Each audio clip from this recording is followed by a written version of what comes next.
Welcome, Japan.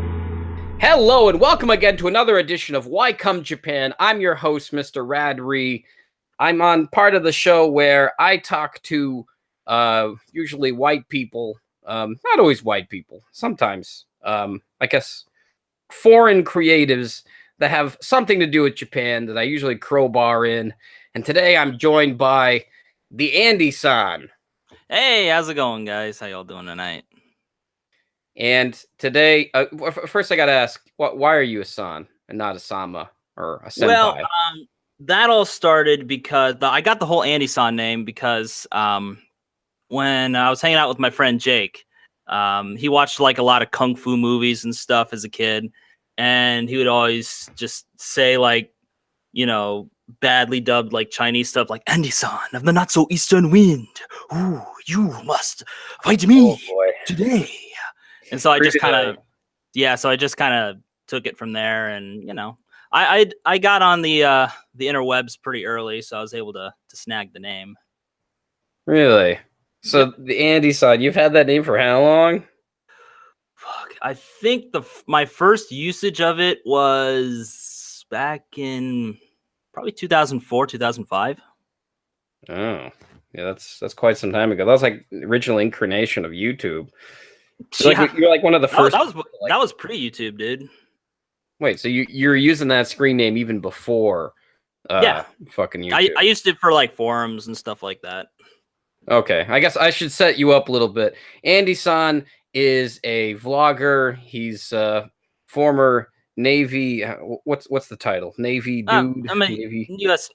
It was just a U.S. Navy veteran, I guess. News U.S. You can call yourself veteran. Okay. Yeah, I don't know the rank and the system, all that stuff. Well, it's just if you've been in the service and you get out honorably, I guess you can call yourself a veteran. I don't know. I don't know the actual definition, but you know, if you've served at least, you know, a couple years, I think. Okay, well, because my dad, used to work at Fort Carson, Colorado. For the government, nice. if you know where that is.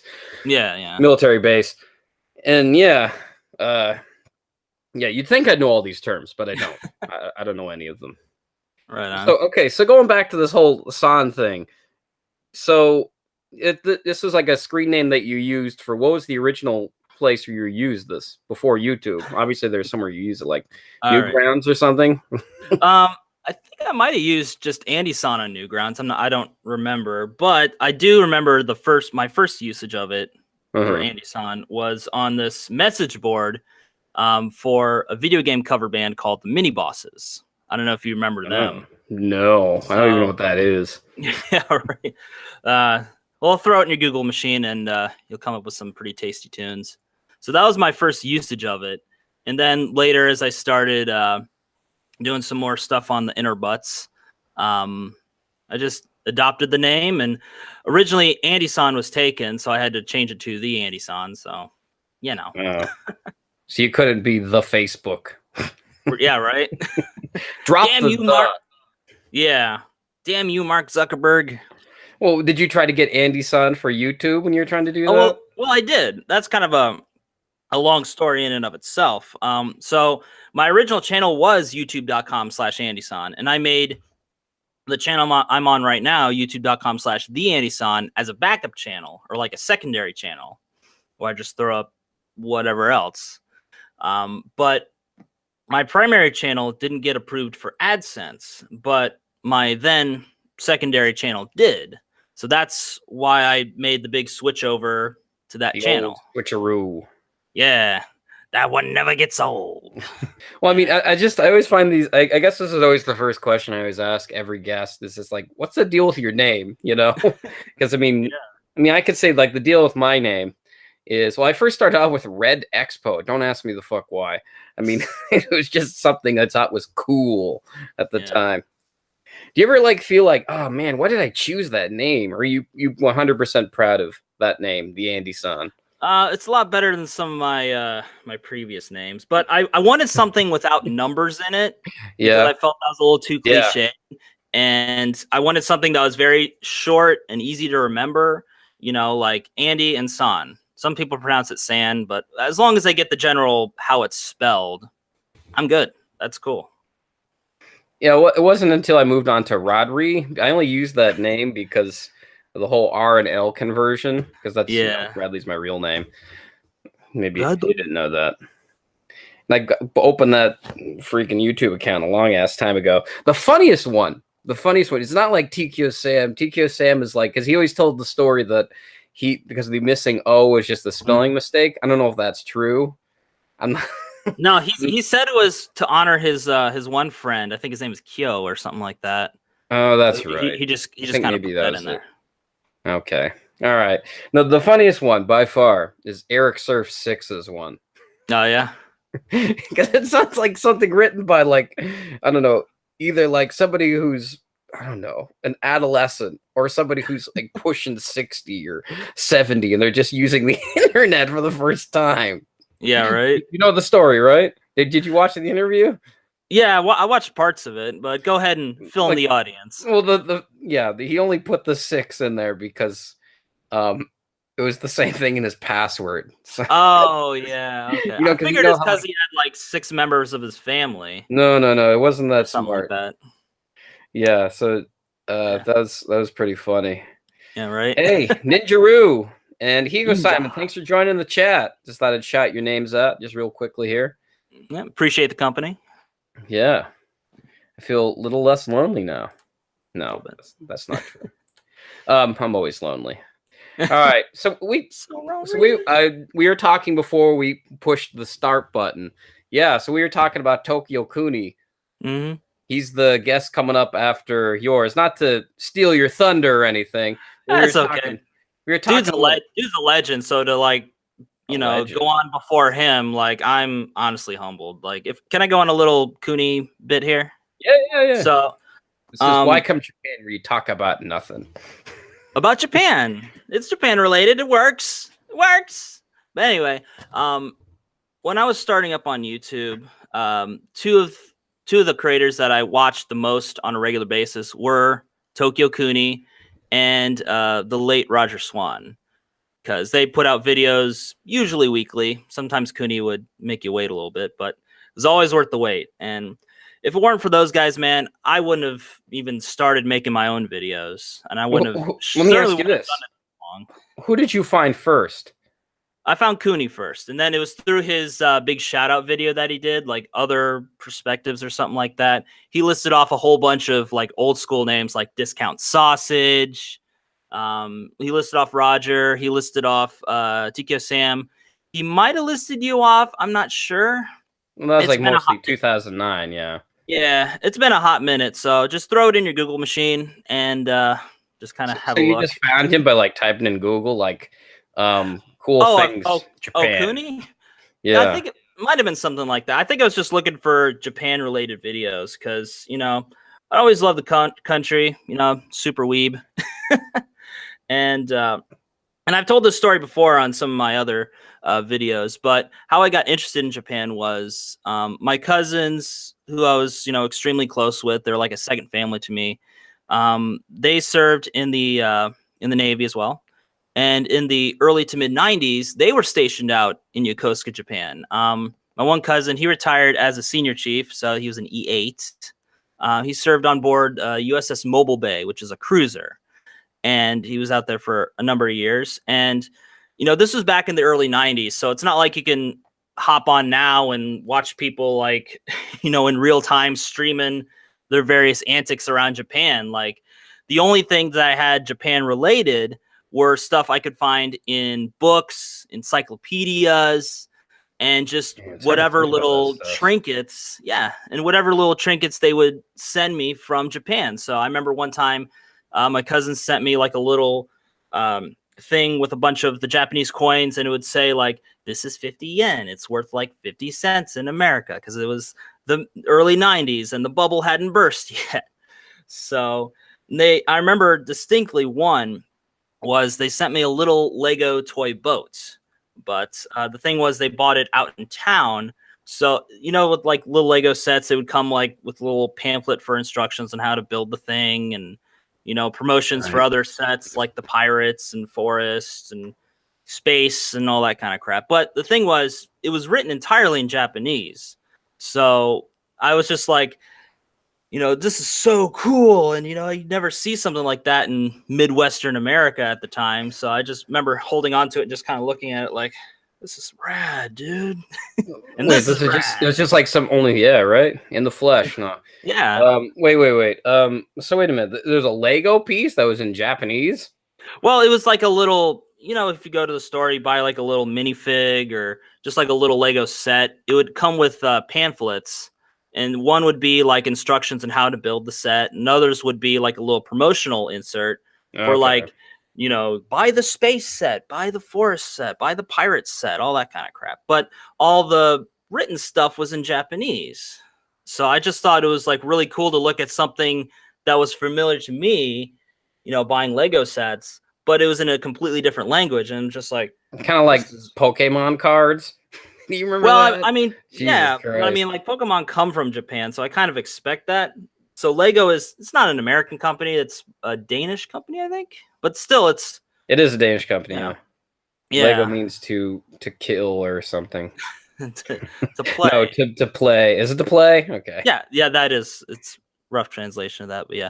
So let's answer some questions here in the chat. He's got a good one there.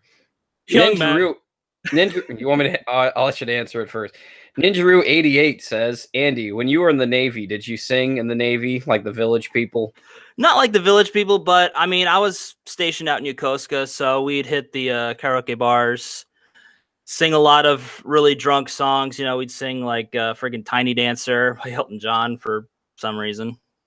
And, but you never sang in the Navy. It was too gay. It was way too gay. You weren't even gay for pay? Wasn't that good enough? Okay. And I wasn't even gay underway. Or queer at the pier.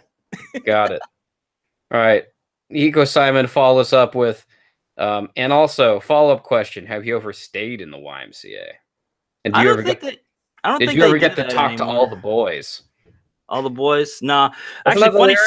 Yeah.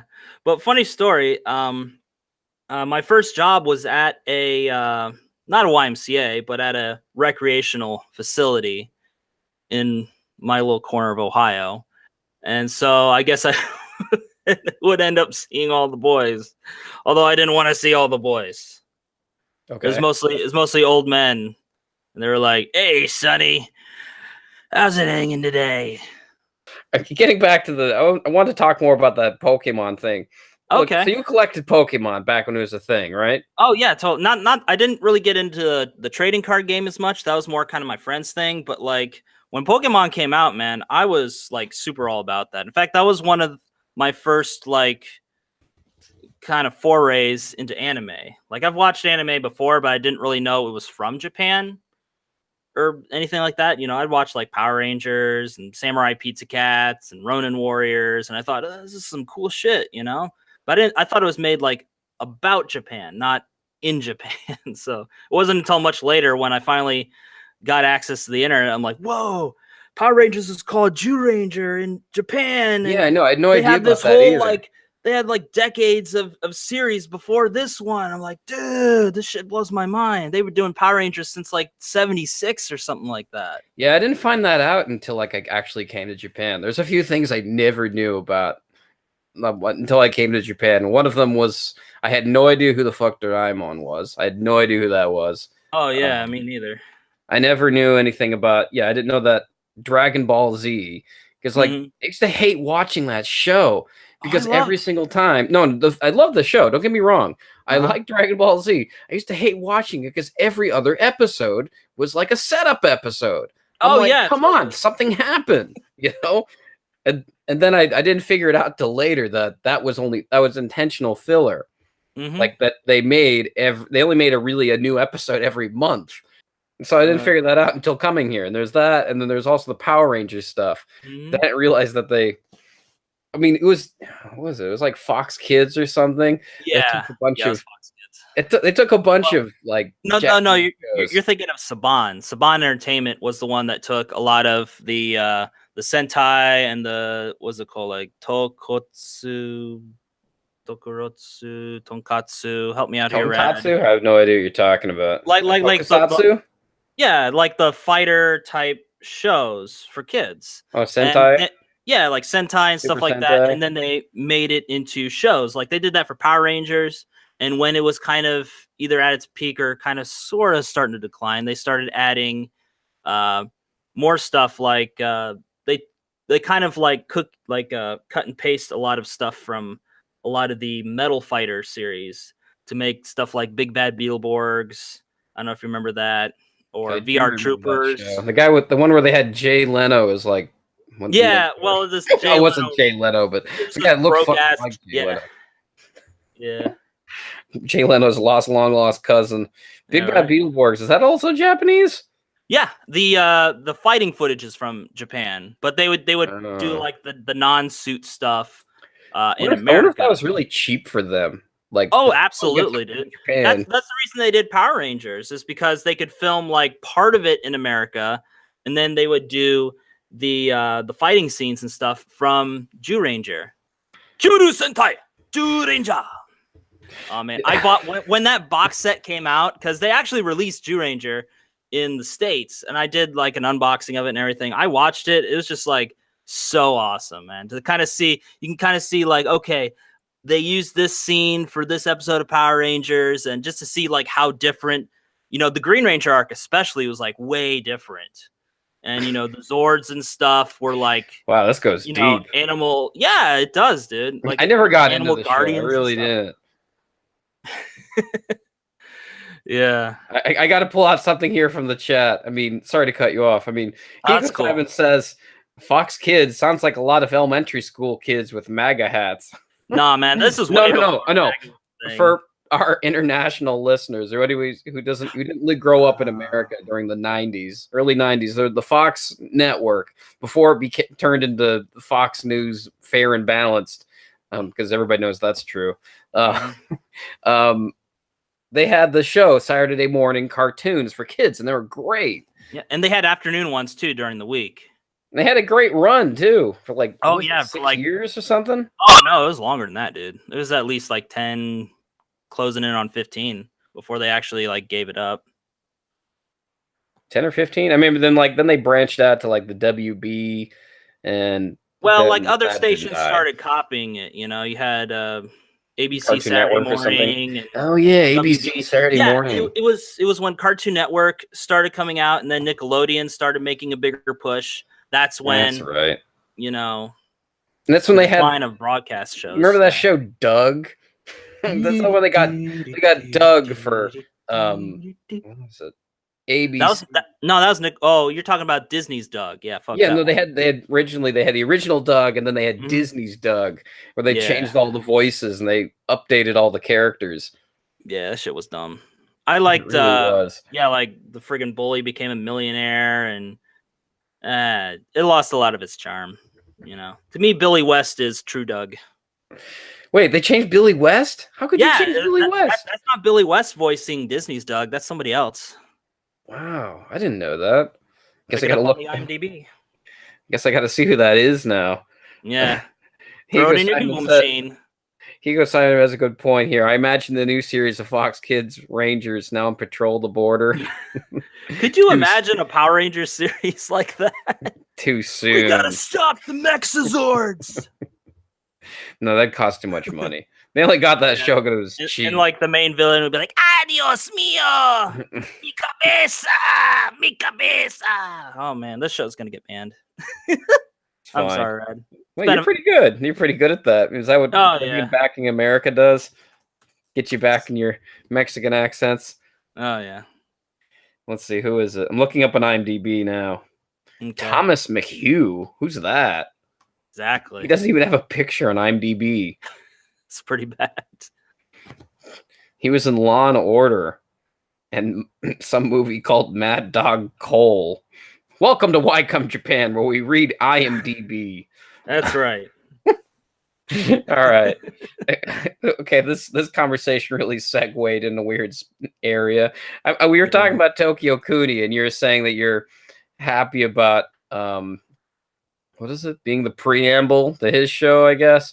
Yeah, you're a big fan of his, and how he defined a generation. Yeah, it seems like we were talking about it off camera it seems like he hasn't been doing a lot of internet stuff for a long time. So I was even surprised when he agreed to do it. Actually, when I asked him. I was too. I'm like, really? You got Cooney? I'm gonna tune in to watch that for sure. Yeah, definitely. I mean, I don't know. I'm not. We'll see what kind of questions I can ask him. Which ones I can't. But he was always giving me shit. So I think it's fine. Yeah. I'm not sure if you saw. What is it? I'm not sure if anybody remembers Cooney on our sister channel. I don't know if I call it a sister channel. It's no way related to me. Was it 2.5 Oyajis? If you remember that drama. Oof. Yeah. No thanks. Don't want to touch that one, huh? Hell no. I don't know. I mean, I didn't even watch it. I only heard it through what's his name? Atomic Boy X, if you know what that is. He changed his name to FYI Tokyo. Should probably have him on the show. That's why he changed that name. I mean, it's a smart move. You know, it lets you know, like, it makes it more like, I think it's kind of, we're going back into the city-centric names. You know, before he had like Tokyocooney and Tokyo Swan. Son of Goku. Actually, that was Sam's. That was Sam's first screen name, I think. Oh, really? Son of Goku. The last episode of Dragon Ball Z. Goku and the Z Fighters. Yeah, Higo Simon in the chat. Higo Simon, for those if nobody knows, he was on 2.5 Oyajis, or he still is on 2.5 Oyajis. What's going on with that show? I guess because Victor, now that he has a kid, he doesn't really have time to do stuff anymore. He's busy like picking the watching Deadpool and seeing his naked wife and talking to ASMR, the return of the lip smack. Oh yeah, that's right. He does all those ASM fucking R or something. Yeah, videos where he's getting a haircut. Yeah, I mean, if there's a market and a niche for it, I mean, good on him. It's not the kind of content I'd personally watch, but you know. What do you think the appeal is of ASMR videos? Well, okay. So ASMR stands for Autosensatory Meridian Response. I did not know that. Yep. Okay. Because they couldn't use orgasmic, so that's why they did Meridian. Who says that? Look it up, man. Just look up ASMR. Well, no, I'm saying, who says you can't use that? I mean, this is the internet where you can say cuck and nobody knows what you're talking about. I mean, well, you're over 50 or something. You get demonetized if you use orgasmic. Sorry, okay. Red. All right. Well, I mean, you could still say MILF, and MILF means moms I want to fuck, you know? Yeah, it's true. It's true. Anyway. YouTube's weird. Anyway, the point is, okay, well, go back in your tirade or diatribe or where it was about ASMR. Oh, but basically it's meant to trigger a sensory response, hence the name, due to like specific noises, a lot of like S noises, like the crumpling of paper and like, you know, just a lot of, some people find it very relaxing. Some people like enjoy listening to it to like help them fall asleep and stuff. For me, I have, I find it kind of disturbing, actually. Yeah, I do too. Like I have, I think it's called like audio dysphonia or misophonia, which is basically I get really irritated listening to certain sounds, you know. So whenever a Logan Paul video comes up, you know, I'm just like, ah. Now you can put Logan Paul in the title. Yay! And the tags. You're welcome, by the way. In the thumbnail. Yeah, there you go. Oh no, that's false advertising. I'll get like more down thumbs on it than I really want. And now it's like, I hate this thing that YouTube does now. It's like I never got self-conscious about like the thumb system. Now that because they've added percentages and green and red and all those colors now it makes me really self-conscious about down thumbs. I don't know if it does for you, but it certainly does for me. I mean, I've gotten a few down thumbs for some of my videos. No, I mean, no, general, like I never cared before. Now I care because I don't want to see that yellow 80% on my video now. Yeah. Because like I said, usually before they had those colors added, I was like, yes, I got one down thumb. It means I'm doing something right.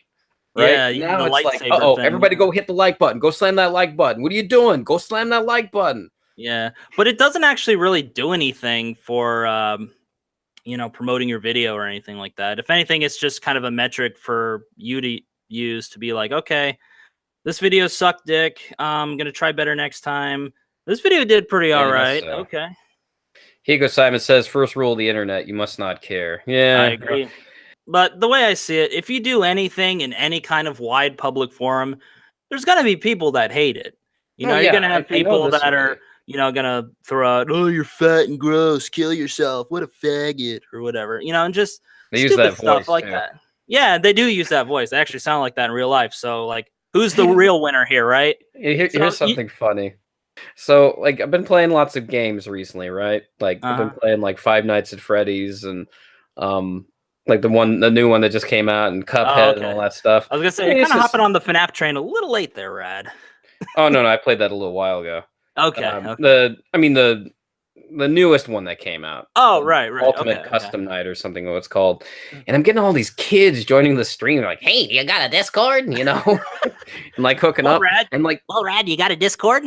Well, the funny thing about all this, though, is like they sound like they're 11 years old. I'm like, is this just what the internet is? All it is just like a bunch of 11-year-olds, and they all talk like adults. Okay, let's think about this logically. Who do you think has the most time to watch videos on YouTube? Oh yeah, I know. A 30-something guy with a full-time job and 2.5 kids and white stability. Yeah, I know. Maybe logically, a couple videos here and there, but like, yeah, you have a whole bunch of like 99-year-olds. Remember that old trick? What old trick? What are you talking about? Oh, you know, the whole like, you know, even though you're like 12, you're actually like 99 years old when you sign up for that YouTube account. I'm watching you guys. I know how it is. I know your secret. You ain't fooling 99 me. was like the age you give to like characters on Dead or Alive to like update their jiggle physics or something. Well, I mean, you ain't wrong. Anyway, sorry. I had to throw that in there. Dead air. All right. No. Okay. Continue. With what?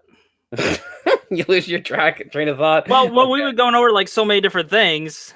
What are we talking about? We're talking about 11-year-olds on the internet. Okay. Oh, it's actually 9-year-olds. I watch PewDiePie. I know how it is. Wait a minute. I watch PewDiePie too, and I'm pushing 31. 31 going on 9. But I guess everybody on the internet digresses to 11 years old or something. Yeah. Higo Simon is chirping away. Chirping? What the hell does that mean? I don't fucking know, dude. What's the chirping about? I need some context here. Yeah, no, I think he's talking about the dead air. Okay. Dead air is great. It's perfect for this show. All right. What would you say is the biggest growing pain in terms of being on YouTube? Yeah, right. He said there's some kind of awkward silence. Oh, he must be talking about. Okay. Never mind. Oh, so the biggest growing pain on YouTube, you know, it's got to be kind of, you know, following the changes, but not, you know, overtly following them. Because if you like overtly follow them, then you kind of look like a trend bandwagon hopper honor. You know, like when FNAF was kind of a thing. Five Nights at Freddy's. Yeah, when Markiplier hopped on. Hello, everybody. My name is Markiplier. We're playing Five Nights at Freddy's. You should totally do like a video where you have like a picture. When Markiplier went on vacation, he had this whole thing of Markiplier's Exiled or something like that, and I just kind of did a little shitty voiceover on my phone, like, "Hello, everybody. My name's Markiplier. We're playing Happy Wheels." Oh, that's right. You did do that. Okay. All right. Continue. Something like that. So anyway. You know, I've been on the YouTube platform since 2006. I've been making content on a regular, air quotes. This is where you insert the fart noise. Yeah, right. Regular. I don't know. I'd personally like to have a soundboard of like following me around whenever I say my name. Yeah, right. Anyway. So I've been producing regular content on the regular since 2008. And, you know, just following a lot of the trends and stuff. You know, as far as what's popular, getting different types of equipment to update. Because, like, when I first started out, you know, you didn't have cameras on cell phones. And the cameras you had only shot, like, still photos. And of the ones that did do video, even back then, it was pretty shitty. So you didn't really want to... That's really changed a lot of things, huh? Yeah, I know. Like, before, remember, you had to, like, go out and figure out what camera is right for me. And back then, it was a lot of, like, flip cams. And guys like Cooney had, Cooney and those people had Xactis, and that was actually my very first camera was a Sanyo Xacti. CG6. Huh. You guys want to know? And it was really shitty. Like I had to hold the thing out like full arm's length, and it looks like it's like right up in my face. So I'm all like, "Hey guys, it's Andysan here." You know the worst thing about those cameras? The worst thing about those cameras was that you remember watching like, wow, this is such good quality. And you go back and you're like, Jesus Christ, this is awful. Like, why did I think this was good? Yeah. I mean, I look at some other people's old videos and they're at 240p. And mine's at 480, so shitty or not, it was as high def as I could get it because YouTube didn't do high def at the time. So I was just it's just surprising to me. Always like watching elements of the past and like, you know, realizing Jesus Christ, why does my perception suck so much? Well, also content at that time, you know, what we thought was good at the time has changed a lot, especially with newer equipment, higher definition, a lot of more higher end production stuff becoming more readily available for people. You know, they got the gimbals and the stabilizers and other big time vloggers, you know, Casey Neistat changed the whole vlogging game and made it okay to be extremely, you know, video makery on YouTube. Because before it used to be like kind of a, we're all in this together. We're all in this together. Like a Mickey Mouse Club? Yeah, because like with YouTube, like I'm talking like before AdSense. Yeah, that's true. It was like a Mickey Mouse Club. Because like even with the J-vlogger scene, you know, everybody, you know, knew everybody. And, you know, once YouTube got big enough, it kind of reached a critical mass where it's no longer, you know, you're not just a J-vlogger, you're a beauty J-vlogger, or you only film in Tokyo or Osaka or friggin' Nagoya or Fukuoka or something like that. You have to like, there's like sub niches to the niche that is being a J-vlogger or just a YouTuber in general. Being a YouTuber was a really weird thing. Like I remember, you know, filming myself back in like 2008, 2009 with my little Sanyo Xacti camera, and people are kind of looking at me like, "The fuck? What are you doing? Why are you?" And now it's like a normal thing. Yeah, you think like, it is anyway. Yeah, it's become a lot more accepted in the mainstream. You know, do it for the vlog. Wait. So you're living in the States right now. Yes. No, I mean you're living in the States right now. Do you ever see anybody vlogging? Well, I've in the bigger cities back when I was going to school, because I lived in Kalamazoo for a couple of years, so I would see sometimes kids, you know, with their cell phone being held vertically, like, "Hey, yo, fam, what up? I'm doing it for the vlog," and you know, maybe he's doing Instagram. New single dropping soon. Well, still, it's video. You know, That's true. It doesn't really matter the platform anymore. YouTube just happens to be the biggest one at the moment. And, you know, with other platforms like Instagram, IGTV, IRL, Twitch streaming, or Twitch IRL, sorry, gotta rearrange it.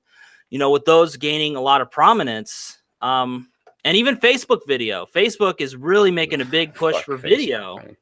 Yeah. I mean, however you feel about old Zucks, I mean, he's making a big push for video to hopefully, you know, compete with YouTube. Because YouTube used to be the end-all be-all for user-submitted stuff. You know, because before you had gatekeepers with, you know, stuff like, I don't know if you remember some of these throwbacks like killsometime.com, fugly.com, something awful. Something awful, I remember. Yeah. So for those, you would submit your video. It would go through some kind of curator or admin or something like that. And if it was funny or interesting enough or whatever, it would get put up on the site. With YouTube, like anybody could put up anything at any time. There was no like approval process. And so that was kind of the cool thing. And to have a community online of people making videos about whatever, whether it was their daily life or whatever, like with Renetto. I don't know if you remember him. No. Oh man. He was like Phillip DeFranco before Phillip DeFranco was a thing. And even he did news or something? Well, he did like kind of daily vlog. Because like if you remember, like back in the sxephil days, and yes, I do remember sxephil. That's right. He used that handle for a while ago. Sexy Phil. He's sexy. He'll still be sexy Phil to me, damn it. But anyway, he did like little kind of mini rant pieces on certain topics. A lot of clickbaity, like women. A lot of that stuff's been privated right now, but I'm sure you Has can it? find some. Yeah, I'm sure you can find some re-uploads somewhere that some gracious YouTubers have provided. Yeah, But it's he almost did a like lot of black that stuff. night and day, like Yeah, watching some of his newer to his older stuff. yeah, he filmed a lot of that stuff in black and white, oddly enough, and it was just him either kind of outside in his yard or in his room or something like that.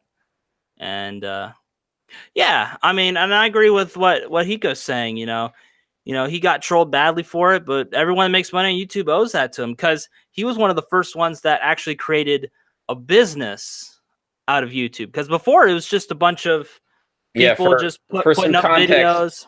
for some guys, Hiko Simon says he's the original e-beggar. Well, you got to start somewhere. But No, you do. I mean, but to Phillip DeFranco's credit, he has developed a business model for YouTubers that is being used even today. Like, it was because of that business model that he and Shay Carl and a bunch of other people started this thing called The Station, which originally got, absorbed into Maker Studio and got bought out by Disney. And that was the whole big, like, oh my God, YouTube has arrived sort of moment. Like, you can make money making these silly little internet videos. yeah, I remember that. When did that happen? When was that transition? Was it 2010? Yeah, I started noticing it around 2010, 2012, somewhere around there. That's when YouTube started getting a bit more mainstream. Reading the chat here, Hiko Simon says he did a crying video begging for money. Is that Yeah, true? I think he did. Yeah, there was one time he got catfished pretty hard. This is like super super early sxephil. I feel like the internet historian here, but he got catfished pretty hard, going to this one girl's house, and he didn't have the money to get back to. I think he was living in New York before, or his parents were. So I think he made a video to help get back to New York because he didn't have the money, or his car was shitty, or something like that. But yeah, exactly like what Hiko was saying. So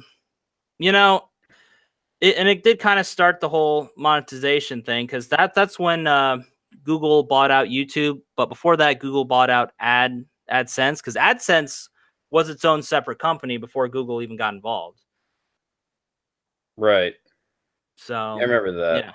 Yeah. You could put stuff up on blogs and stuff like that. Then it got absorbed into Google, and then Google absorbed YouTube. And then it got put into YouTube, and that's how that whole thing started. Okay.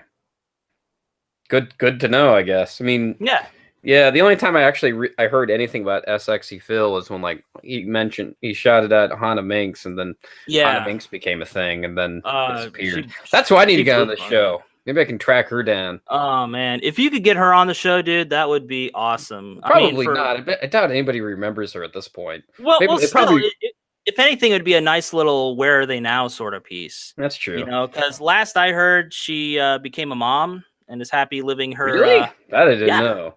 Yeah, she became a mom, happy living mom life out in Philly or someplace like that. Huh. Who do you think remembers? 4chan remembers. No, I don't know. Pepperidge Farm remembers. Yeah.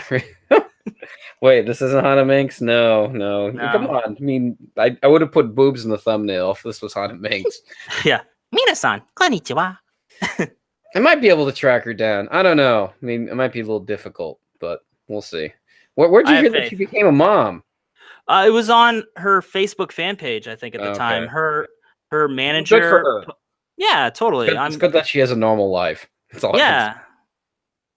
And some people just aren't cut out for doing the whole online thing as a living. It eventually, especially if they get big enough, kind of starts to, I'm kidding, but it starts to interfere with their normal life and their psyche and stuff like that. And you kind of like the Texas and Tokyo thing. Yeah, I was just going to mention Grace and Yosuke.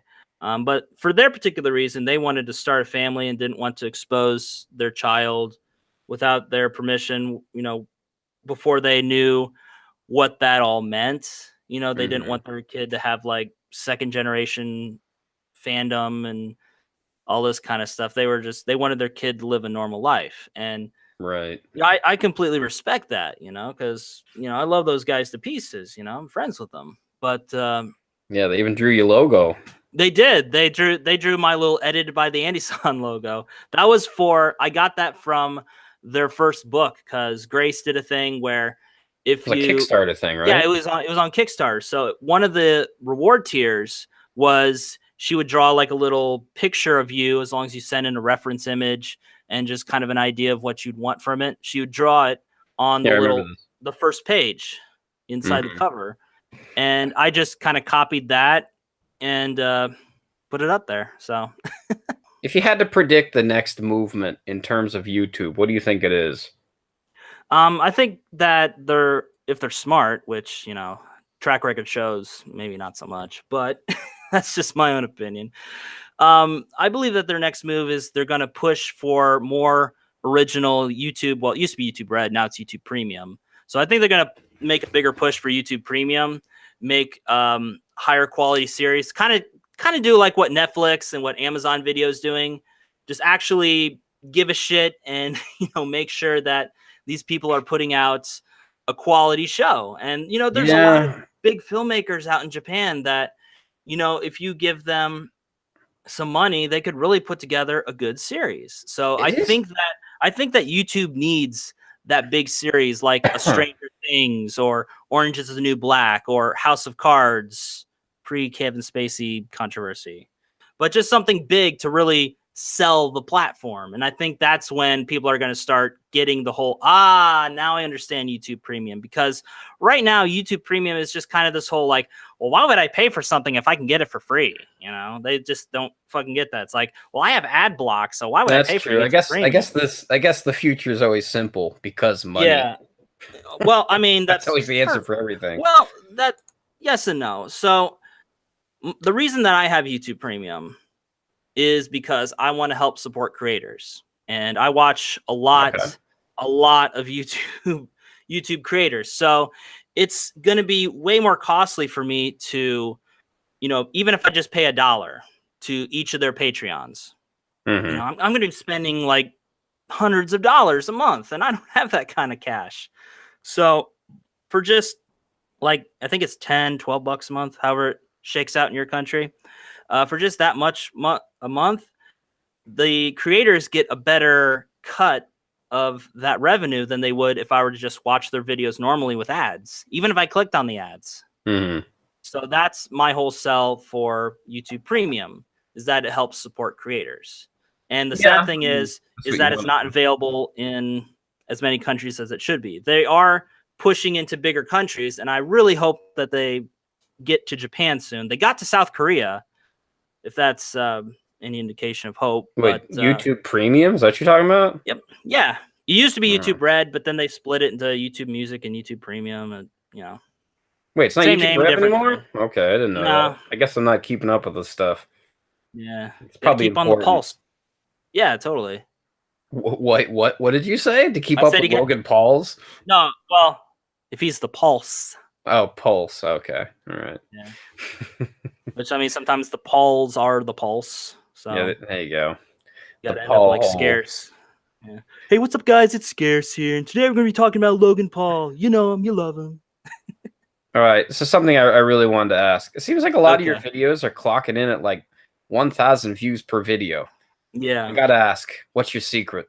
Okay, so that all started. I'm totally jelly, by the way. Yeah, right. I mean, like my channel's been dying for years now. Well, I mean, just I've started to make new stuff. But. Yeah. You just got to make stuff more than once every 5 months. All right. Well, anyway, what's the secret? What's the recipe? How do I get an Andysan signature 1,000 views? Bada bing, bada boom. Yeah, right. Well, I know a guy who knows a guy, but anyway. Yeah. It's kind of go over to Thailand, and they got a bunch of people that they push the like button.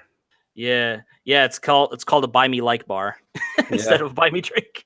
But for real though, it's I started getting a lot more attention to my channel when I did some video editing work for Eric Surf 6. And Eric's, you know him. I mean, you interviewed him, so he's an OG of the community, and he's got like 600,000+ subscribers.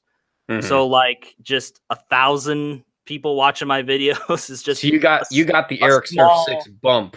I did, absolutely. Okay. That's when my channel started like gaining in subscribers and views and stuff like that, because I was very smart in how I put his videos together, because I would always do the little edited by the Andysan little thing within the first minute or so of his videos. So that way, even if people didn't watch the whole thing, they would see, oh, this is put together by the Andysan. And then he would also do little info cards at the top of the screen saying, you know, check out my editor's channel, the Andysan. He helped put this video together. Or he would put a link in the description or pin something in the comments or something like that. He would give my channel a lot of love. And that's when I started noticing that my subscriber growth kind of exploded.